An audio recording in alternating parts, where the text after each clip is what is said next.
Hi everyone, my name is Tierney Titamary and I'm a first grade teacher at Winslow Elementary. Today I'm going to talk to you about some essential online programs for parents. Our table of contents page says, what will we talk about today? We are going to focus on how to log into student Gmail accounts, Google Classroom, Google Meets, Linkit, ThinkCentral. We're also going to talk about how to make copies of Google Documents, which also include Google Slides, Google Forms, etc. And if we still have time at the end of the presentation, we will talk about a couple of extra programs such as Reflex Math and Raz Kids. Not every teacher utilizes these programs, but I still felt as though they may be beneficial to some parents who will have to use these programs this school year. Our first slide is all about how to sign into Gmail accounts. So the first thing you will need before you sign into a Gmail account is your child's username and your child's password. And these should have already been provided to you from your child's school, either your child's teacher or possibly the front office. Now, this is just an example of how a username may look. They will usually have your student's ID number, which is the first 7 numbers. And sometimes they may be less or more numbers. The first letter of your child's first name, and then the last name. And then, of course, it will have @vineland.org. Your child's password is usually the first 3 letters of their last name, which includes the first letter being capital, and then their student ID number. So again, these are just examples. You may have more or less of something, which may be the numbers or even first 2 letters rather than the first letter. You will have to double check with your school office or your child's teacher. Now, when you log in to Gmail, you will see this box that pops up first.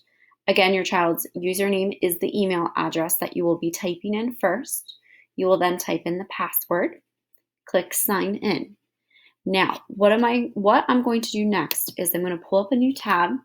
I'm going to show you that after logging in, you will see a Google home screen. Mine is a different color because I have it set at a different background. I customized it to my liking. You do not have to do that. You will also see a waffle that pops up in the top right-hand corner. This is how you will access all of your child's different Google icons. That includes the Gmail, Google Classroom, Google Sheets, Google Drive, Google Slides, Google Docs, Google Sites.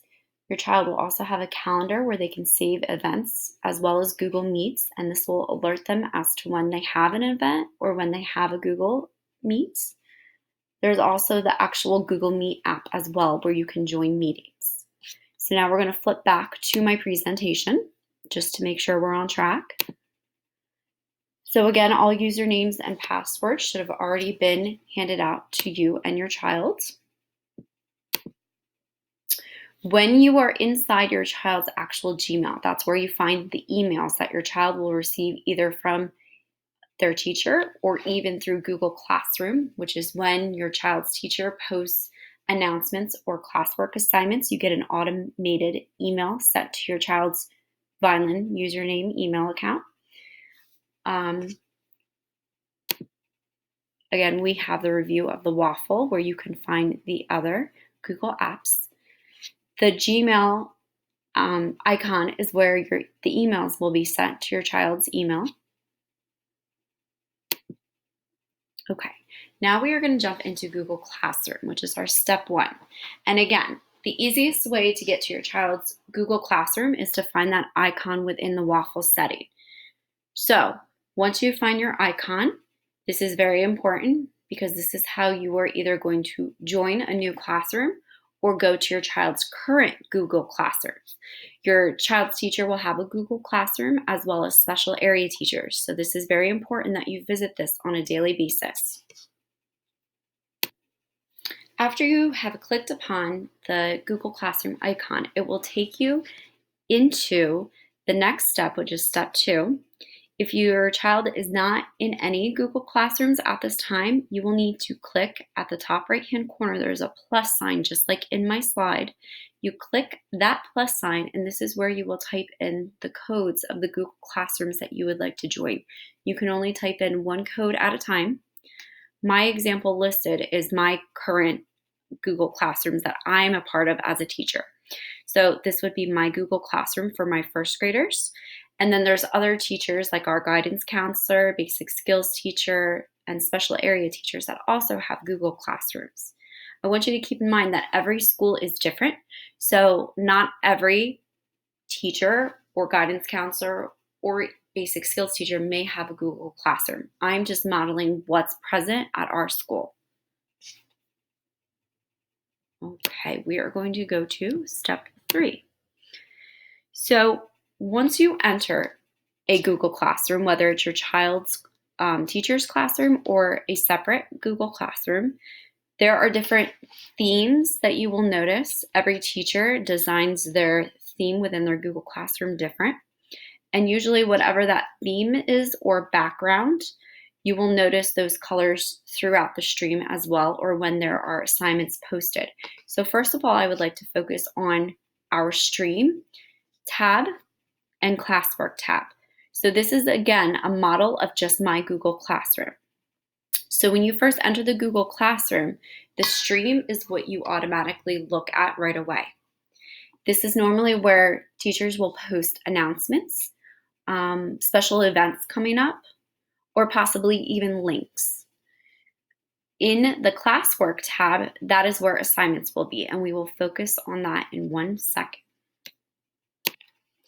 Before we jump to the classwork tab, I want to also let parents know that if teachers enable students to have access to commenting on the stream, which is a possibility, again, every teacher is different. They may not choose to do this, but if so, students, if enabled, are able to share resources or ask questions within the stream.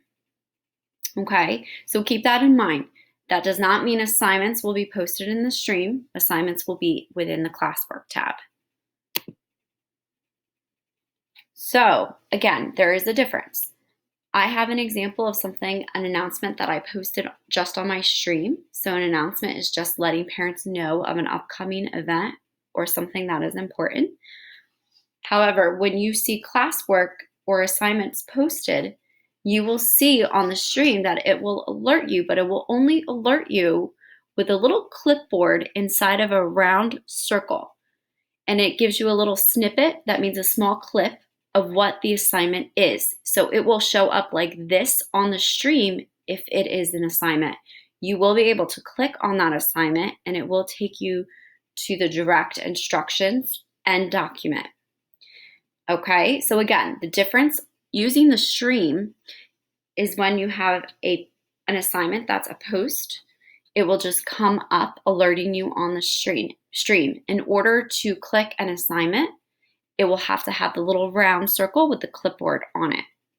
And this is just one way to access assignments. You can look for them on the stream, but as time goes on, these little stamped circles with the clipboard, they move down on the stream. So if your teacher is adding more and more announcements on a daily basis, you may not see this at the top part of the stream. It will get moved down as days go by. So my recommendation to you is to look at the classwork tab at the top of your child's screen every day. So again, I'm going to flip back to that. The classwork tab will be right next to where the stream tab was. It's in the middle, in between stream and people.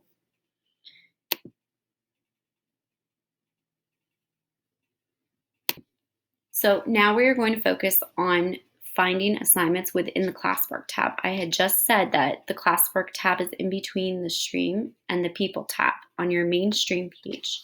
So once you click classwork, you will have to scroll down. There will be topics highlighted in a different color, and assignments will be listed underneath in a grayed out button circle color and shape. You will again have to look for the assignment that your teacher posted, scrolling through the topics, and then you will be able to click on that assignment as well. And I want you to keep in mind too that your assignments and posts and announcements each day will be sent to your child's Gmail account. Okay, now we are going to focus on an example, which is my real Google Classroom. I'm going to enter it as a student, and I would like to show you how to go into classwork to pull up an assignment and even how to turn in an assignment. So right now, we're at the mainstream page again. We click the classwork tab.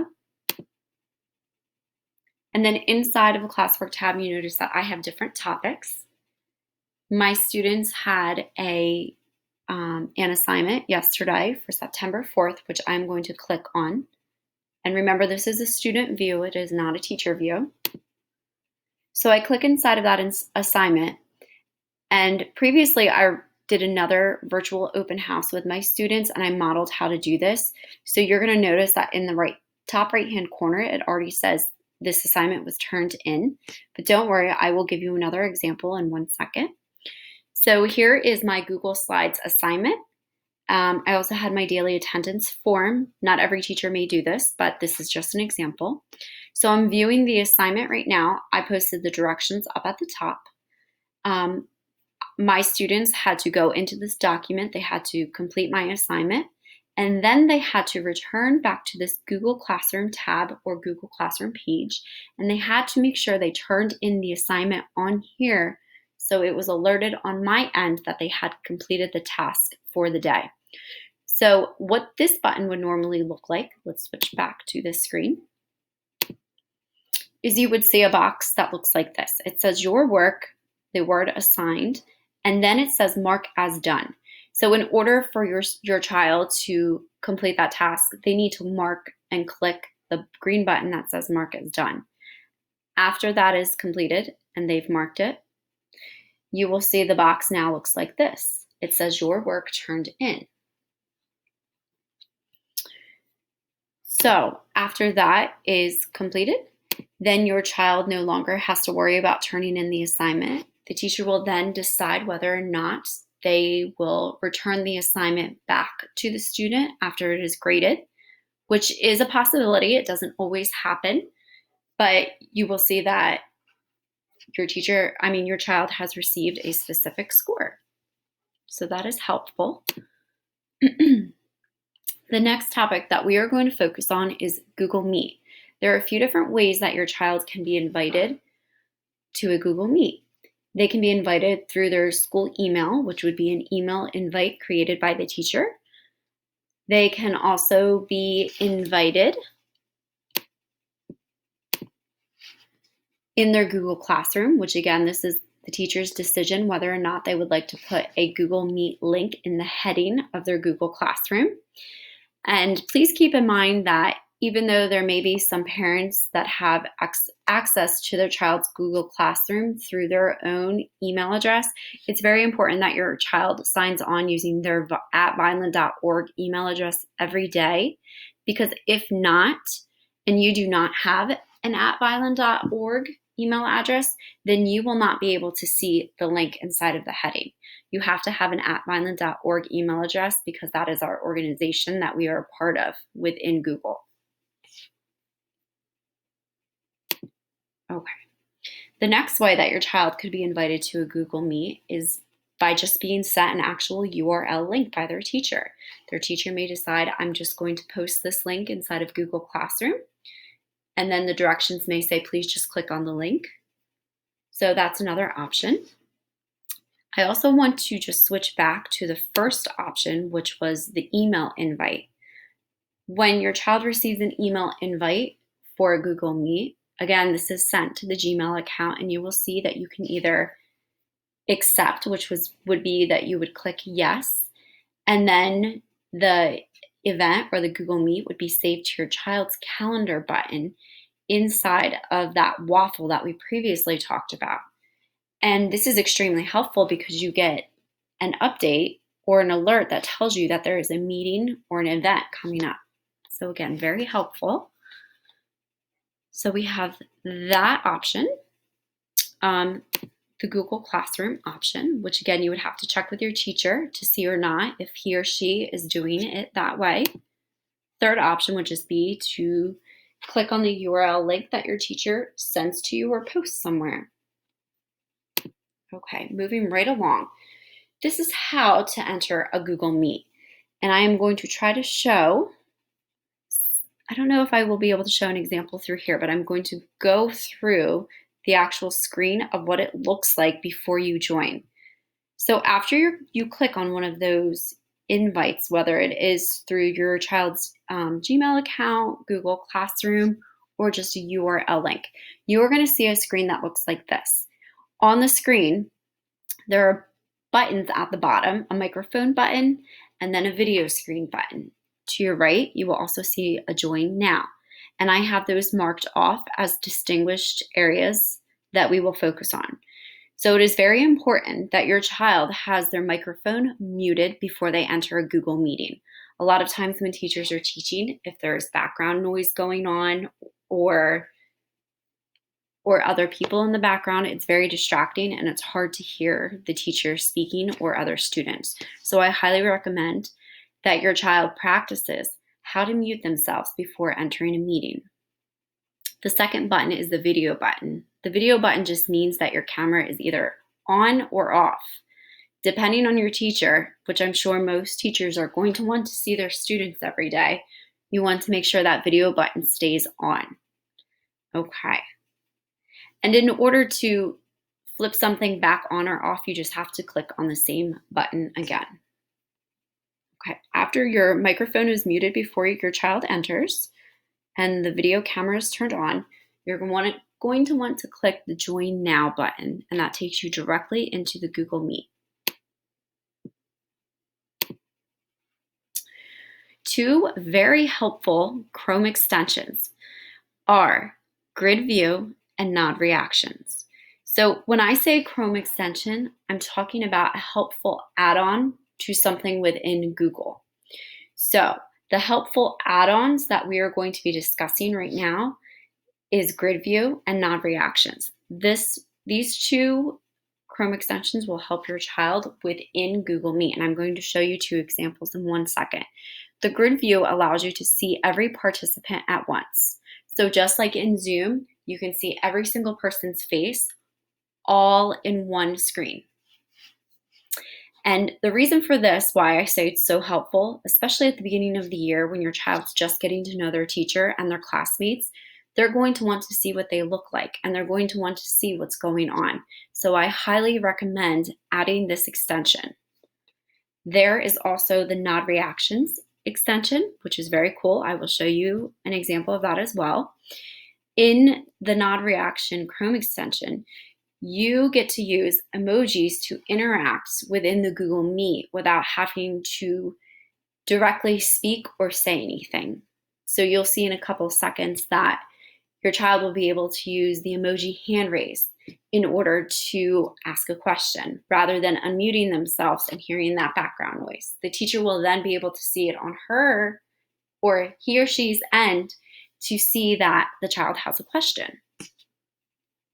There are also a couple of other emojis that your child can use as well. So I want to show you that. The first one, again, this is just an example of Grid View. It is pretty cool. There's also plenty of tutorials out there on how to download this Chrome extension. So if you just Google or type in Google Grid View tutorial, you should get something that will help you right away. Here's an example of our Nod Reactions. So if this was our Google Meet screen, the main screen coming in, you would see at the top left-hand corner that you have some emoji options. So in order to use these emoji options, you have to have the Nod Reactions. So here's a thumbs up. Your child could press the thumbs up. There's a thumbs down. There's a clapping emoji. There's the hand raising emoji, the wow, the thinking, LOL. So it's a very fun interactive for the students. You also have the choice of changing your skin tone color, which is in the gear button right to the top right-hand corner. And then again, if you also have questions or you're not sure how to download the Nod Reaction tutorial, feel free to Google Nod Reaction tutorial and you can follow along that way. All right, we are getting towards the end. Our next topic is, what is Linkit? Linkit is an assessment management and data analytics tool.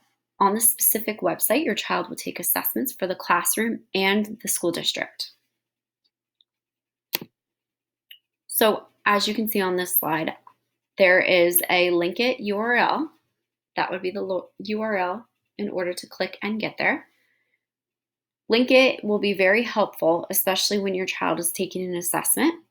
You will see that throughout the school year, your child's teacher will post and assign different tests. They may even create their own.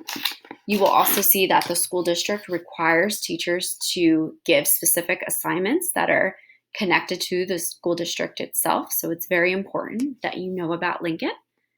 After you type in this URL, you will see that a box pops up. And in this box is where your child's test code will be typed. So in order to get a test code, your teacher needs to provide that to your child. So before you can even type in the code, you need that from the teacher. After you type in your child's code, you will then see a list of all the students' names within the classroom. You need to make sure that your child only clicks on their name. Throughout the assessment, if you need to stop or if you get X'd out of the assessment by mistake, it does automatically save. Okay, our next area that we are going to focus on is ThinkCentral. ThinkCentral is a website that allows teachers and students to access digital materials associated with our language arts curriculum, which is Journeys, and math curriculum, Go Math. You may also access your child's textbooks as well as other helpful materials. So inside of ThinkCentral, you will also see your child's textbook. It will be accessible. All grades are in there from K to 5, I believe, and you will be able to bring that book up in front of the screen if you don't have it physically in front of you. You will also be able to take assessments on ThinkCentral as well. Depending on your teacher and what they decide to assign, you would have access to that. Normally, the ThinkCentral usernames and passwords are your child's student ID for both. In ThinkCentral, you will first need to have the URL link, or if you just type in K6 thinkcentral.com, okay? Then you will have a screen like this that pops up. In that screen, you have to make sure you fill out what country we're in, our state, New Jersey, our school district, Vineland, and then you will have to put in your child's school. And it's very helpful to check mark this blue box. That way you don't always have to go back in and put this information. So once you check off this box, that information at the top will be saved.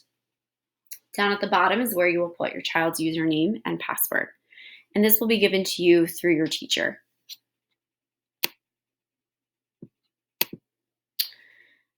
And again, that is just the screen of everything that needs to be filled out. Okay, then once your child enters ThinkCentral, this is the screen that will pop up. You have things to do, which you will be able to click on once you are in that website. To the right, you have My Library, which includes your child's textbooks. And then at the bottom right, you have My Scores. This is where your child's assessment scores will be in case you would like to access them. So in order to get to the actual assignment or assessment, you have to click on Things to Do. So once you click on Things to Do, your child's list of assessments or assignments will come up underneath. And again, you will have those same 3 topics to click on. Again, there's still things to do here, My Scores, My Library.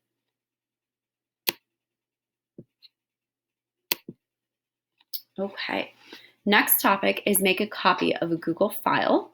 So what we're going to do is I just want to let everyone know that this is the same for Google Docs, Google Slides, Google Sheets, and you won't have to make a copy for Google Forms. I just wanted to put this icon here so you can see it. So again, what I'm getting ready to show you really only pertains to Google Docs, Google Slides, and Google Sheets. Please do not try to make a copy of Google Forms. That's not going to work right now. Okay. All right, so in order to make a copy of your Google file, you will need to go up to the top left-hand corner, and I'm going to show you an example within my Google Slides right now. You're going up to the top left-hand corner. You're going to click where it says File. You are going to go down to where it says Make a Copy, and I want to make a copy of the entire presentation, so I will click on that. And when I do, you're going to notice that another tab pops up, and it'll say Copy. That tells me that what I'm using right now is getting a copied version.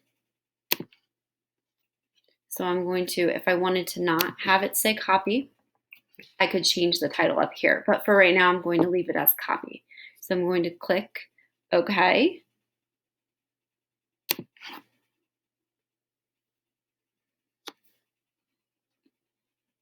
And you will see it takes a second to load.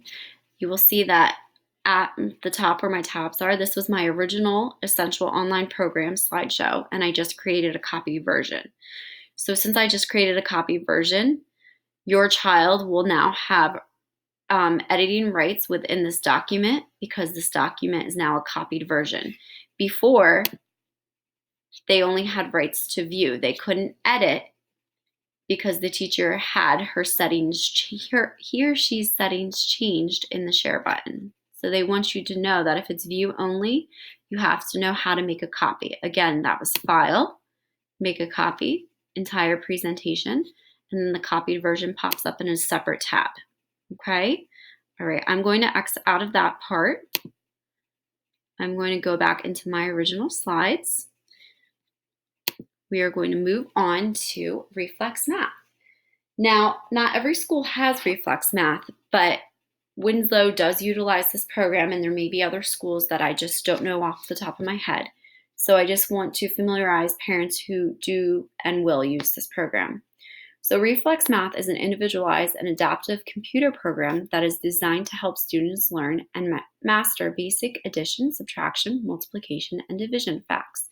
So it's a great resource and website to use to help your child practice their math facts. Before you can get started, you will need a parent instruction letter from your teacher. It has the step-by-step directions. You will also need the login information card, which can also be posted within the directions. You can see that these two are similar. I just wanted to make this one a little bit bigger for you to see. On the login information card is the website, the teacher's username, the class name, and then your child's password.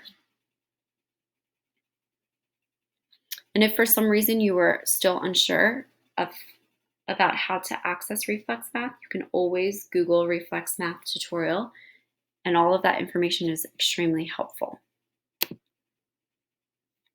So once your child gets started in Reflex Math, you're going to see that there are plenty of different games and availability within the website. So here is just an example of some games they can click on and go to. Reflex Math is great because it keeps track of your mastery skills, individual milestones. So your child will be able to see how far they've come or how much they've accomplished within the program. They may also receive a certificate that tells them how many facts they've solved, or if they are 100% fluent in their area. The next program we're quickly going to talk about is Raz Kids and A through Z reading. So within Raz Kids, your child is able to access, and the same thing for A through Z reading, they're able to access leveled books pertaining to their own individualized reading level. They will be able to access quizzes that connect to those stories. Sometimes there may also be specific vocabulary words to look over. And again, not every school may use this program, but it is an open option. It's extremely helpful, especially for teachers when they're doing reading groups. This is just an example that I posted from my classroom. Your child will also need the user instructions and login information ahead of time, which would be provided by your child's teacher. If you are unsure how to use this website, you may also Google a tutorial, and it will take you right through each step. Okay, that is all I have today. Thank you.